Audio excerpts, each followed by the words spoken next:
bronche. That's how we say brunch. Here's to the ladies who say basic with their lunch. Be a queen. Be a boss. Ladies who brunch and pop it off. Hey, we pop and pop it off. We pop. All right. The episode's about to start. What's up, everybody, and welcome to another episode of Ladies Who Bronche. I'm Julissa. What's good, everybody? This is Skittles. And this week, I am so fucking pumped for our guest. This woman is literally the reason why in any sort of good media that you see coming from Bronche, I look cute. She is the reason why I feel empowered in the way that I practice my womanhood. She is so affirming, so talented, so gorgeous. Daigi, who the fuck are you? Good job. Okay, but that intro was everything. Oh my gosh. So my name is Daigi. I also go by Day. And I am an actress, dancer, spoken word poet, and also I am also working in and basically living my life in the realm of fitness nowadays. So that's my bread and butter, that's my bag, but also another passion that I discovered a couple years back, and that's where I live. I'm a Capricorn. I enjoy long walks on the beach, and my hobbies include brunch and generally just being slept on. Yes, being slept on. And I have to say, I can attest to that. I feel like, Daigi, you are a powerhouse. And I feel like because you have your hats, you wear so many different hats in different arenas, like people who don't see all the arenas don't understand that you're not just a fucking power within where they meet you, but you cover so many different areas. And like, it's so funny that you like you're a stylist to me. You are a stylist, but I think for me, the mark of any good person who works with people around fashion or styling them is not so much how cool they make people look, but the experience that people are having when they're being styled by them. And I think what I love about being styled by you, Daigi, is that it always feels like therapy in a way. You know what I mean? It feels like it's a moment where you're able to bring all your shit and you have all the words of encouragement and affirmation. You share as well, right? So you're not just one of those people who like takes people's stories. You share as well, which makes it feel like such an intimate moment. And so by the time it's time to get in front of the camera and stuff, you're unknowingly like warmed up. No, that's so real.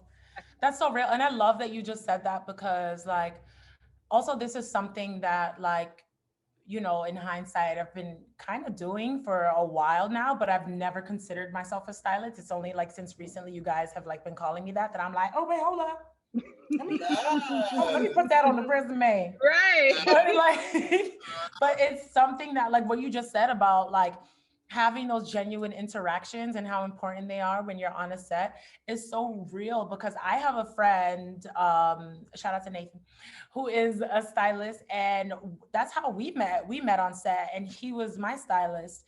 And that was literally that energy and that, interaction was like how comfortable we made each other feel right off the bat. So when I was ready to shoot, I was like ready to go. And every time I would go onto a set and I would see him or he was like the stylist that was on set, I would get so hyped. Like, I'm like, oh, this is going to be a bomb shoot. Like, because he was just such a vibe. So I love that I'm doing that for somebody else. So thank you. 100%. And Daigi, Skittles, I don't know if I told you this, but Daigi is about to play Shenzi for a Clubhouse first, like, performance of Lion King. So she auditioned. I'm so excited. And for those who don't know, Shenzi is the hyena who Whoopi Goldberg voices in the original film. Yes. And I just have to say, I'm so proud of my girl. And that whole audition was a whole orchestration because I was like, I went there just to watch Daigi audition. But like it was like a 4-hour audition process altogether. And so she was at work and I was all up in there. And then I was like, fuck, now I'm on the audition too, because I've been in this room. So I might as well fucking audition.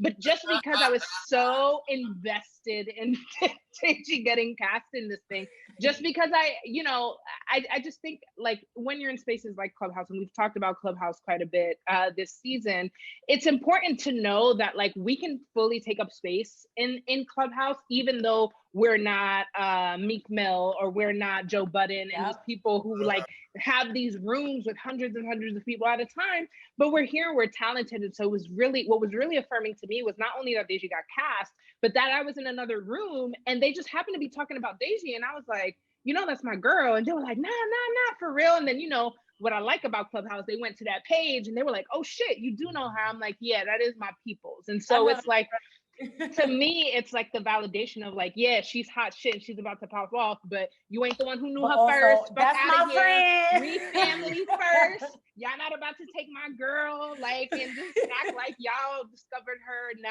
like she brought the gift to y'all, not the other way around. So I'm really, really excited for that moment and just for the continued glow up and growth that you've had, Daigi, overall. So thank you, babe. Oh my God.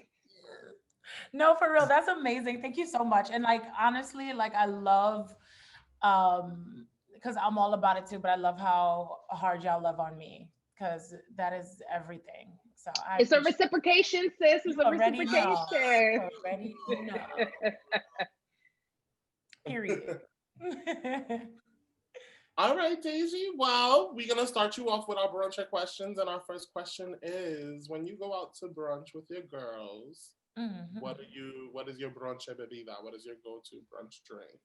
So first of all, I'm always gonna have like mimosa me down, period, but also light skin mimosa me down because there's a difference, like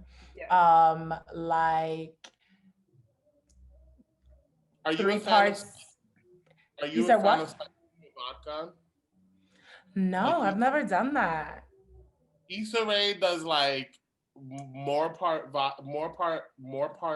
champagne than orange juice, and then like a splash of vodka. Oh, get out of here! She's crazy. So the thing is, no, legit, and also vodka gives me headaches. But no, I'm like, I love just the champagne. Give me like a spritz of orange juice. That's it. Period. But I also feel like anything that I'm already drinking, champagne amplifies it. And it's very heady, so it makes me feel even more like, kind of like a drunken high. And if I'm not doing mimosas, light skin mimosas, I'm doing either anything with ginger. So a dark and stormy is my shit.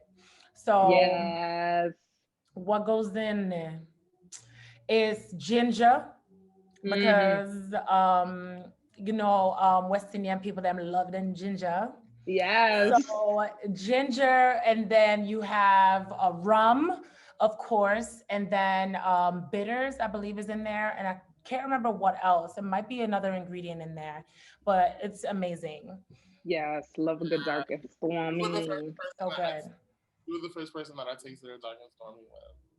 Yes, at my birthday spot. Yes. Oh my gosh. Yes, so good. The best place that I ever had a dark and stormy was there's this spot on the Upper East Side, and I know how it sounds because the Upper East Side usually isn't known for like having good spots to like go to, whatever. But it was a restaurant and / bar, like an Indian place, and they had the dark and stormy with a sugar cane in it, like as the garnish.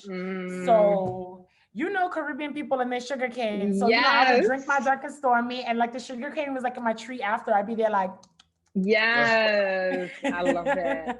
Love it. So when you go out to brunch with the girls, what's your go-to plate? So prior to me being vegetarian, it was always chicken and waffles. Love a chicken and waffles. Now I don't even know what I would get, like probably like pancakes. If it's a carb, chances are I'm probably eating it. Nice. Probably. I love like that balance of sweet and like savory. How long have you been vegetarian? Honestly, since right before the shutdown, since right before March. Okay. Yeah. So relatively new. Like, so yeah. you haven't even. Yeah. No, not even. Yeah. I mean, that's it. Yeah. I made a little faux chicken and waffle with my mushroom. I figured out how to make a little fake fried chicken with my portobello mushrooms. So I've made like my little faux Popeyes chicken sandwich with it already. Like I I love a little substitution that feels and tastes like the real thing, but also like that flavor is so important. And that's really what it is to me. And portobello mushrooms, if you don't know this, are like the best for that because they hold the flavor and the spices really well. Mm-hmm. See, that's always good. That's always like if I were to, when we did our vegan challenge and like if I've ever tried to be vegetarian, my thing is the fried chicken. Like chicken wings is what would get me. Yeah. That's it. And you just bread it the same way and like, you know, prepare it the same way, throw it in the little pan, fry it up, and it literally looks just like fried chicken strips. The portobello, and it tastes amazing. It's bursting with flavor because you know it just holds it. Yeah, see, that's that dedication though that you have to be able to like prepare things that remind you of what you left behind. And I just don't like, I know how to cook. I'm a good cook, but I don't be having patience for recipes and doing all that. So I'm like, damn, that I'm just straight up gonna eat the greens and do what I know how to do with the greens. I'm not gonna get innovative with the greens. I feel you. But that's really dope. So Daigi, tell us, what was it like going out to eat when you were growing up? It was an event. Like every time we went out to eat, it was such an event. Like, I am cut from a very bougie stock. So both my parents are bougie AF. Like my mom is the definition of classy bougie ratchet. My dad, this is like something that like Jamaicans say is like when somebody's like dressed really well and like decked to the nines, it's like they dress up like chicken foot. Like, because you ever see the chicken feet? Like when the chicken steps out, they be like, them three little. So like that's what. That basically that's the energy they give it. When they get dressed up. And so like that's one thing that like my mom always used to describe my dad. And like it was to the point where like if my dad was taking us out to eat, right? And my sister and I would come downstairs. If my clothes were wrinkled, my dad is sending me right back upstairs to iron my clothes.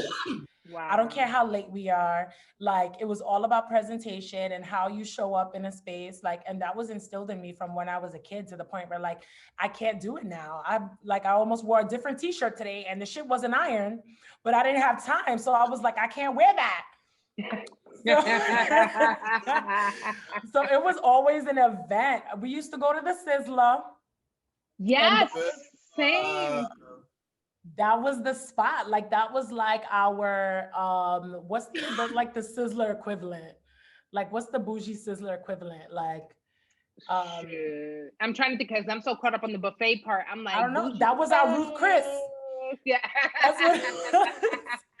The Sizzler was our Ruth Chris, and we would go there after every big event, like a graduation, a christening, like anything. Like we would be at the Sizzler, and that was like such a treat for us. So yeah. Yes, there really was something to Sizzler. It was Sizzler for my family, and then the other place we used to go to a lot was Ponderosa. That was in Co-op. Yes, I remember that. Which is now where the BBQs is at. That spot used to be like a Sizzler's pretty much. And you know, the Sizzler was right off Purdy. And right here. Yeah, where it's now a Golden Corral. Now it's a Golden Corral. Trash. Just as I thought, trash. Right. But like I've heard bad things about that Golden Corral. So I haven't even been yet. I literally live up the block. But still, you tried it? I had it. I had it the night of that we had the premiere party, and it was like it wasn't horrible, but it wasn't like because I had been built up to oh my god they're building a Golden Corral. I had never heard of a Golden Corral before, so it was built up, and then I was just like, but then even the cashier was giving me the disclaimer of like, oh, well, because the buffet's not open, this isn't how it usually is, before they even gave us the food. Like, so you already set up for like kind of disappointment. Yeah, and it just really was like Kennedy's quality mac and cheese, like Kennedy's quality mashed potatoes. Because it wasn't the Sizzler. That's a fact. The shrimp was good. I liked the... Oh yes, I feel like it's so hard to mess up shrimp, but I also went to a place where they like overdid the shrimp, and I was like, am I? I'm like, this is so hard to do. How did you do this? How did you manage to do this? Yeah. But I also got my dinner 50% off because, you know, we saw a cucaracha in the restaurant. So there's that. Ooh, I'm not going to name no name. I'm not going to say what restaurant it was at because that's crazy. Wow. But it's some place that I used to go to all the time. And I'm like, I love that place because it's like one of those places that it's like just the right amount of ghetto. You need that. Like you need that. Like it's bougie, but you need the classy and the bougie and the ratchet. Yes. The formula, right? 2 parts uppity and like 1 part ghetto. That's like the formula for a great eatery, I'm telling you. Yes, that's the balance for the music. Which it makes me even think of, I still haven't seen the video or the commentary, but apparently there was a restaurant owner this week that was like mad because they were playing Back That Ass Up, but then people started like twerking in the restaurant during brunch. And he was like, it's not that kind of establishment. It's not like a dance spot. You're not supposed to do that. Yeah. Like, why do people have to show up like that? And the backlash was like, bro, why are you playing Back That Ass Up and don't expect people to back that ass up? Like, what that tells me is this is someone that just doesn't understand the impact that song has on a culture. He's out of touch. And what this really comes down to is just a big misunderstanding. Oh no, you misunderstood. That song is an instructional song. So as law-abiding citizens, we back that ass up. That's what we do, period. So Daigi, tell us, what is your favorite bochinche topic, your little gossip topic that you like to discuss over brunch? I think my favorite is always going to be relationships. Like, I love knowing, like, outside of like first we'll do like all the updates, right? Because I'm like, something fills my heart, like when I hear about like my people doing good or doing well and like celebrating all those little wins and things like that. But I'm always going to want to hear about, so what happened? Like, you know what I mean? Like, I'm always here for that. Maybe because I'm always the person that I feel like I always got something to say around that topic too. So there's also that, because I'm like, you know, everybody's giving their updates and I'm like, ooh, when is my turn? I'm ready for this. Wait till I hear this. I love it. I agree. I love talking about relationships. So never tired of that, because plenty, and we're actually going to talk about that later on today. So we're going to get into it. Awesome.